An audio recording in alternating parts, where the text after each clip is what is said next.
ಒಂದು ತಗ್ಗಿಸಿಕೊಳ್ಳಿರಿ, ಅಗಲತನು ಮೇಲಕ್ಕೆ ನಿಮ್ಮನ್ನು ಮೇಲಕ್ಕೆ ತರುವನು.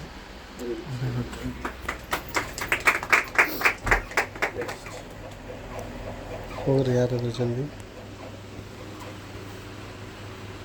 ಪ್ರಳಯದ 3ನೇ ಅಧ್ಯಾಯ 10ನೇ ವಚನ. ನಾನು ನಿನ್ನನ್ನು ಕೂಗಿಕೊಂಡಾಗ ನೀನು ನನ್ನ ಸಮೀಪಕ್ಕೆ ಬಂದು ಭಯಪಡಬೇಡ ಎಂದು ಹೇಳಿದೆ. ರೋಮಾಪುರದವರಿಗೆ ಬರೆದ ಪತ್ರಿಕೆ 13ನೇ ಅಧ್ಯಾಯ 10ನೇ ವಚನ. ಪ್ರೀತಿಯು ಯಾರಿಗೂ ಭೇದವನ್ನು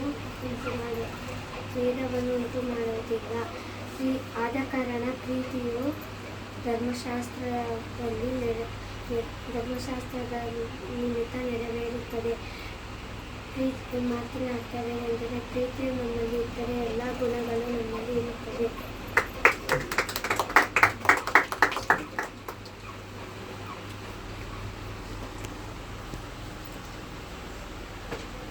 ಕೀರ್ತನೆಗಳು 119ನೇ ಅಧ್ಯಾಯ 39ನೇ ವಚನ.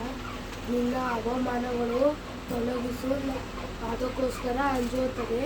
ನಿನ್ನ ವಿಧಿಗಳು ಹಿತಕರವಾಗಿವೆ.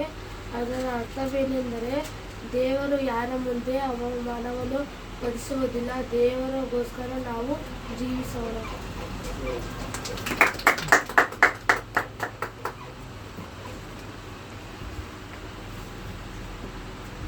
ದಾವೀದನು ಬರೆದ ಕೀರ್ತನೆ 49ನೇ ಅಧ್ಯಾಯ 14ನೇ ವಚನ.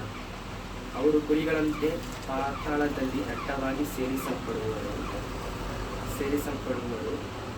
ಕೃತ್ಯವು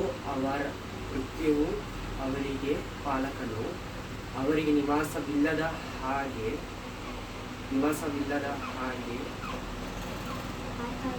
ಪಾತಾಳವು ಅವರ ರೂಪವನ್ನು ನಾಶ ಮಾಡುವುದು.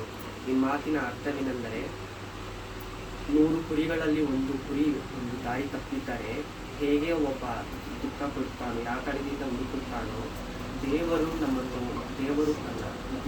ನಾವು ಒಬ್ಬ ಕಳೆದು ದಾರಿ ತಪ್ಪಿ ಹೋದರೆ ಹೇಗೆ ದುಃಖದಿಂದಿರುತ್ತಾರೋ, ಹಾಗೆ ನಾವು ದಾರಿ ತಪ್ಪಿ ಹೋಗದಂತೆ ದೇವರ ವಾಕ್ಯದಲ್ಲಿ ಚೆನ್ನಾಗಿ ನಡೆಯಬೇಕು. ನಾವು ದಾರಿ ತಪ್ಪಿ ಹೋಗದಂತೆ ಅನೇಕರಿಗೆ ಒಳ್ಳೆಯ ಮಾತುಗಳನ್ನು ಹೇಳಿ ಒಳ್ಳೆಯ ಸುವಾರ್ತೆಯನ್ನು ಮುಖಾಂತರ ಕರೆಯಬೇಕು. ಅನೇಕರಿಗೆ ಸುವಾರ್ತೆಯನ್ನು ಸಾರಿದರೆ ಅವರು ಪರಲೋಕದ ರಾಜ್ಯಕ್ಕೆ ಸೇರುತ್ತಾರೆ. ಸಾರಲಿಲ್ಲ ಅಂದರೆ ಅವರು ನರಕಕ್ಕೆ ಸೇರುತ್ತಾರೆ. ಮಾತಿನ ವಾಕ್ಯ.